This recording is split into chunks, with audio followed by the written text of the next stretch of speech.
Hello guys, welcome to a channel singles ಸತ್ರ. So ಇವತ್ತು ನಮ್ಮ ಟಾಪಿಕ್ ಏನಂದ್ರೆ, ನೀವು ಇಷ್ಟಪಡ್ತಿರೋ ಹುಡುಗಿನ ಹೆಂಗೆ ಇನ್ನೂ ನಿಮ್ಮ ಜೊತೆ ತುಂಬ ಕ್ಲೋಸ್ ಆಗಿ ಪಳ್ಗೋ ಥರ ಮಾಡಿಸೋದು, ಮತ್ತು ಅವ್ರಿಗೆ ನಿಮ್ಮ ಮೇಲೆ ಒಂದು ಲವ್ ಫೀಲ್ನ ಬರ್ಸ್ಬೇಕು ಅಂದರೆ ನೀವು ಏನೇನೆಲ್ಲ ಮಾಡಬೇಕು ಅನ್ನೋದ್ರ ಬಗ್ಗೆನೇ ನಾವು ಈ ವಿಡಿಯೋದಲ್ಲಿ ನೋಡೋಕೆ ಹೋಗ್ತಾ ಇದ್ದೀವಿ. ಸೊ ವಿಡಿಯೋ ಒಳಗೊಂದಿನ ಮುಂಚೆ ನಾನು ಈ ಒಂದು ವಿಷಯನ ಚೆನ್ನಾಗಿ ತಿಳಿಸ್ಬಿಡ್ತೀನಿ. ಅದೇನಂದರೆ, ಇವಾಗ ನಾನು ಹೇಳಕ್ಕೆ ಹೋಗ್ತಿರೋ ಟ್ರಿಕ್ನ ಬಂದು ನಿಮ್ಮಿಂದ ಎಲ್ಲ ಹುಡುಗಿರ ಹತ್ರನೂ ಅಪ್ಲೈ ಮಾಡ್ಬಿಡೋಕ್ಕಾಗಲ್ಲ.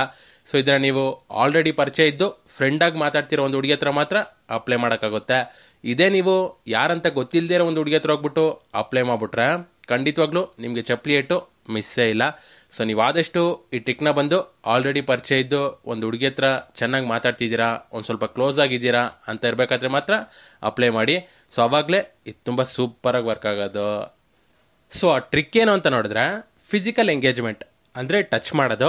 ಸೊ ನೀವೊಂದು ಹುಡುಗಿನ ಟಚ್ ಮಾಡೋದ್ರ ಮುಖಾಂತರನೇ ನಿಮ್ಮಿಂದ ಅವ್ರನ್ನ ತುಂಬಾ ಕ್ಲೋಸ್ ಆಗಿ ಮಾಡ್ಕೋಬೋದು. ಯಾಕಂದರೆ ಟಚಿಂಗ್ ಅನ್ನೋದು ಅಷ್ಟು ಪವರ್ಫುಲ್ ಆಗಿರೋದು.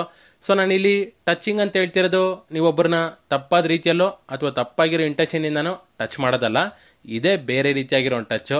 ಸೊ ಅದೇನಂತ ನಾನೊಂದು ಸಿಂಪಲ್ ಎಕ್ಸಾಂಪಲ್ ಮುಖಾಂತರ ನಿಮಗೆ ತಿಳಿಸ್ತೀನಿ. ಫಾರ್ ಎಕ್ಸಾಂಪಲ್, ನಿಮ್ಮ ಹುಡುಗರಲ್ಲಿ ತುಂಬಾನೇ ಫ್ರೆಂಡ್ಸ್ ಇರ್ತಾರೆ. ಸೊ ಅವ್ರು ನಿಮ್ಮನ್ನ ಗೊತ್ತಿದ್ದು ಟಚ್ ಮಾಡಿದ್ರು ಅಥವಾ ಗೊತ್ತಿಲ್ಲದೆ ಇದ್ದು ಟಚ್ ಮಾಡಿದ್ರು ನಿಮಗೇನು ಅನ್ಸಕ್ಕೆ ಹೋಗಲ್ಲ, ಯಾಕಂದರೆ ಅವನೊಬ್ಬ ಹುಡುಗ. ಇದೇ ನೀವು ಬಸ್ಸಲ್ಲಿ ಟ್ರಾವೆಲ್ ಮಾಡ್ತಾ ಇರಬೇಕಾಗಿದ್ರು ಅಥವಾ ಪಬ್ಲಿಕ್ ಪ್ಲೇಸಸಲ್ಲಿ ಇರಬೇಕಾಗಿದ್ರು ಒಂದು ಹುಡುಗಿ ಕೈ ಅಪ್ಪಿ ತಪ್ಪಿ ನಿಮಗೆ ತಾಗ್ಬಿಟ್ರೆ ನಿಮ್ಗೆ ತಕ್ಷಣವೇ ಮೈಯೆಲ್ಲ ಜುಮ್ ಅಂತ ಅನ್ಸಕ್ಕೆ ಸ್ಟಾರ್ಟ್ ಆಗುತ್ತೆ, ಮತ್ತು ನಿಮ್ಮ ಹಾರ್ಟ್ ಬೀಟ್ ಕೂಡ ತುಂಬಾ ಜಾಸ್ತಿ ಆಗುತ್ತೆ.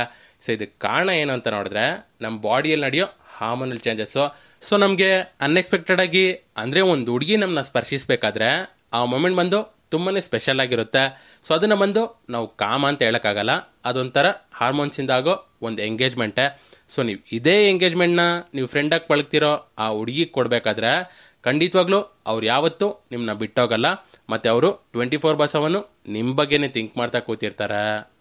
ಸೊ ಇವಾಗ ನೀವು ಮಾಡಬೇಕಾಗಿರೋದೇನೆಂದರೆ, ನೀವು ಫ್ರೆಂಡಾಗಿ ಪಳಗ್ತಿರೋ ಆ ಹುಡುಗಿ ಜೊತೆ ಒಟ್ಟಿಗೆ ವಾಕ್ ಮಾಡ್ಕೊಂಡು ಹೋಗ್ಬೇಕಾಗಿದ್ರು ಸರಿ ಅಥವಾ ಯಾವುದೋ ಒಂದು ಜಾಗದಲ್ಲಿ ಇರಬೇಕಾಗಿದ್ರು ಸರಿ, ನಿಮಗೆ ಗೊತ್ತಿಲ್ಲದಿರೋ ಥರ ಅನ್ಎಕ್ಸ್ಪೆಕ್ಟೆಡ್ ಆಗಿ ನಿಮ್ಮ ಕೈ ಬಂದು ಅವ್ರಿಗೆ ತಾಗೋ ಥರ ಮಾಡಿಸಿ, ಅಂದರೆ ಒಂದು ಟಚಿಂಗ್ ಫೀಲ್ನ ಕೊಡಿ.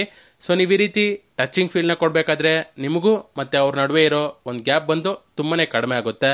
ಸೊ ನೀವಿನ್ನೂ ತುಂಬಾ ಕ್ಲೋಸ್ ಆಗ್ತೀರಾ. ಯಾಕಂದರೆ ಹುಡುಗಿರಿಗೆ ನೀವು ಈ ಒಂದು ಫಿಸಿಕಲ್ ಎಂಗೇಜ್ಮೆಂಟ್ನ ಕೊಡಬೇಕಾದ್ರೆ ಅವ್ರು ಹುಡುಗರನ್ನ ನೋಡೋ ರೀತಿನೇ ಚೇಂಜ್ ಆಗುತ್ತೆ. ಸೊ ಅವ್ರೊಂದು ಹೊಸ ಫೀಲಲ್ಲಿ ಹುಡುಗರನ್ನ ನೋಡ್ತಾರೆ. ಸೊ ಇದಕ್ಕೆಲ್ಲ ಕಾರಣನೂ ಅವ್ರ ಬಾಡಿಯಲ್ಲಿ ನಡೆಯೋ ಆ ಹಾರ್ಮೋನಲ್ ಚೇಂಜಸ್ಸೇ. ಸೊ ನೀವು ಆದಷ್ಟು ಫ್ರೆಂಡಾಗಿ ಪಳಗ್ತಿರೋ ಆ ಹುಡುಗಿಗೆ ಈ ಒಂದು ಫಿಸಿಕಲ್ ಎಂಗೇಜ್ಮೆಂಟ್ನ ಕೊಡಿ. ಸೊ ಅವಾಗಲೇ ಅವ್ರಿಗೆ ಗೊತ್ತಿಲ್ದಂಗೆ ಸಬ್ಕಾನ್ಷಿಯಸ್ ಆಗಿ ಅವ್ರು ನಿಮ್ಮ ಕಡೆ ಅಟ್ರಾಕ್ಟ್ ಆಗ್ತಾರೆ. That's all guys. ಸೊ ನಾನು ಹೇಳಿರೋ ಈ ಟ್ರಿಕ್ನ ನೀವು ಆದಷ್ಟು ಆಲ್ರೆಡಿ ಫ್ರೆಂಡ್ ಆಗಿರೋ ಒಂದು ಹುಡುಗಿ ಹತ್ರ ಮಾತ್ರ ಯೂಸ್ ಮಾಡಿ. ದಯವಿಟ್ಟು ಯಾರಂತಾನೆ ಗೊತ್ತಿಲ್ಲದೆ ಇರೋ ಒಂದು ಹುಡುಗಿ ಹತ್ರ ಹೋಗ್ಬಿಟ್ಟು ಯೂಸ್ ಮಾಡೋಕೆ ಹೋಗ್ಬೇಡಿ, ಖಂಡಿತವಾಗ್ಲೂ ಅದು ಫೇಲಿಯರ್ಲ್ಲೇ ಹೋಗ್ಬೇಕತ್ತೆ. ಸೊ ನೀವು ಆದಷ್ಟು ಆಲ್ರೆಡಿ ಪರಿಚಯ ಆಗಿರೋ ಒಂದು ಹುಡುಗಿ ಹತ್ರನೋ ಅಥವಾ ಫ್ರೆಂಡಾಗಿ ಮಾತಾಡ್ತಿರೋ ಒಂದು ಹುಡುಗಿ ಹತ್ರನೋ ಯೂಸ್ ಮಾಡಿ ನೋಡಿ. ಅದಾದಮೇಲೆ ನಿಮಗೆ ಗೊತ್ತಾಗುತ್ತೆ ಅವರಲ್ಲಾಗೋ ಚೇಂಜಸ್ ಎಲ್ಲ. ಸೊ ಅಷ್ಟೇ, ವಿಡಿಯೋ ಇಷ್ಟ ಆಗಿರುತ್ತೆ ಅಂತ ನಂಬ್ತೀನಿ. ಸೊ ಇಷ್ಟ ಆಗಿದ್ದರೆ ಲೈಕ್ ಮಾಡಿ, ಮತ್ತು ನಿಮಗೆ ನೆಕ್ಸ್ಟು ಯಾವ ಟಾಪಿಕಲ್ಲಿ ನಾನು ವೀಡಿಯೋನ ಮಾಡಬೇಕು ಅನ್ನೋದನ್ನ ಕಮೆಂಟ್ ಮಾಡಿ ತಿಳಿಸಿ. ಮತ್ತು ಹಂಗೆ ಹೋಗ್ತಾ ಚಾನಲ್ಗೆ ಸಬ್ಸ್ಕ್ರೈಬ್ ಮಾಡೋದನ್ನ ಮರೆಯೋಕ್ಕೆ ಹೋಗಬೇಡಿ. See you.